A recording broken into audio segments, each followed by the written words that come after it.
Okay, now I've cut my trailer frame pieces. This is a side rail. This is the front of the trailer over here. Now, what I've done is I've taken and I've made this 45s. Cut 45-degree angles on there. And this front piece, this has a 45 on both ends. So what that's going to do is make a nice corner. So now let's say you're going to use plywood or something on here. It would end up just laying, this is right side up, it would end up just laying right in there, and you've got a nice little toe kick or whatever so things don't fall off. So that's going to be the only 45s you need to do. All the rest of the pieces are going to go underneath, and I'll show you here. And one thing I want to say is take your time and make all the pieces exactly, cut them right, cut them to length, because it's really going to help when we square this up. And you'll see squaring it up is important if you want this thing to trail right. So, all right, now I've added my back piece. That's the last cross member, obviously, and that's where the tailgate's going to fasten to. I'll show close-ups of some of this stuff here shortly, but I just wanted to show you how to square everything up. Like I already said, take your time, measure twice, 3 times, cut once. Yeah, the old adage is true. Then you're not wasting material, and make it accurate as you can. All my parts are right on the money. I mean, this isn't a machine shop, but trust me, when it comes to squaring it up. Now, you can use a framing square if you want. Something this big, you know, if you only have a square that reaches out this far, it's not as accurate. I always use the tape measure. So when you have equal length sides, which I do, and you have equal length front and back, as I do, that's a rectangle, and without getting into a big math lesson, what we're after is the same dimension when I pull a tape from corner to corner.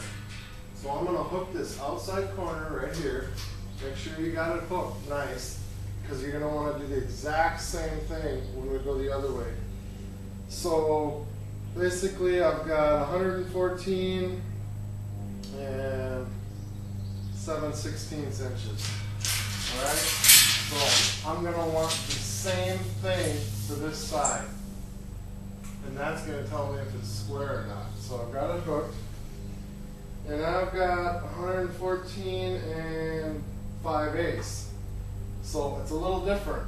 Now what I want to do basically is squeeze these two sides together, and we'll split the difference. So 5/8 to 7/16, I mean, that's only 3/16 of an inch. So I'm going to knock this. Now I'm down to a half. I mean, I'm a little less than a half now. So now I want to double check this side. And I've got 114 and a little less than a half. It's perfect right now. So I don't want to mess it up. And I'm going to show you a trick on how I tack this stuff, and then you double check in between tacking.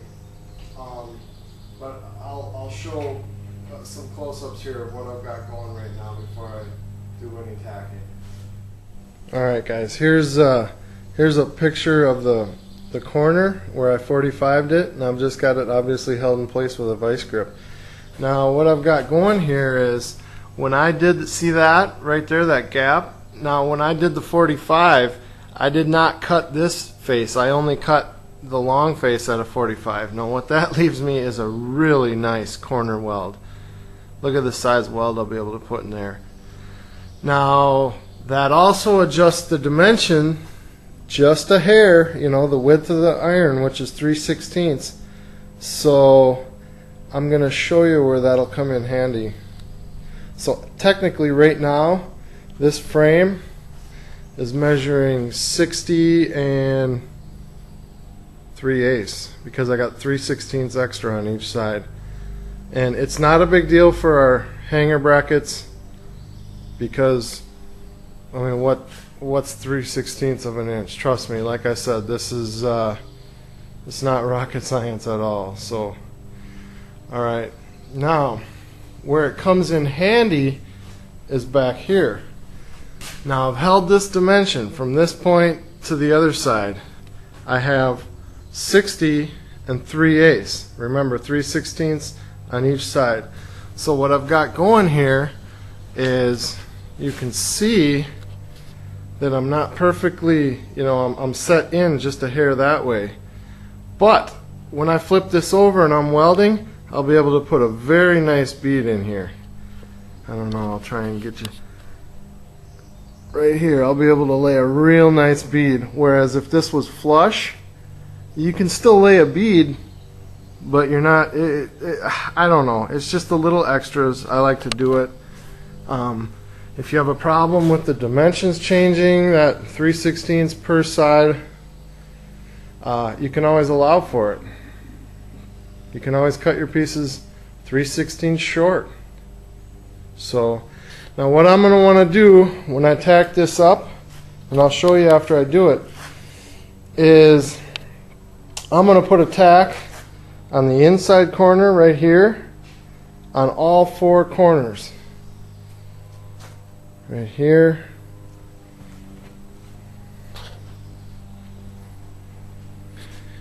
And I'm going to, well, let's see. I'll go on the outside. It looks like I got my clamps right in the way. So I'll go on the outside corner. And I'm going to want to put a tack on this outside corner. And I'm going to want to put a tack on that outside corner, that outside corner. That's all I'm going to do for right away. Okay. Now, the next thing I'm going to do is I'm not going to add any more cross members right now. What I want to do is I want to keep this square. We've got it square. So I'm going to be putting tacks on the outside corner, on all 4 corners. One here, one there, over here. And what that does is that'll still allow me to move this thing. I have it square already. We got it clamped, but I'm just showing you sometimes, when you're doing a really big object, whenever you put heat to something, it's going to move. It's just that simple. Now, something like this, it's not going to move very much. But I want to get all 4 corners tacked on the outside. That way I can still move this around. It's only after you put that second weld on the inside that'll keep that from moving. Then that joint's not going to move anymore.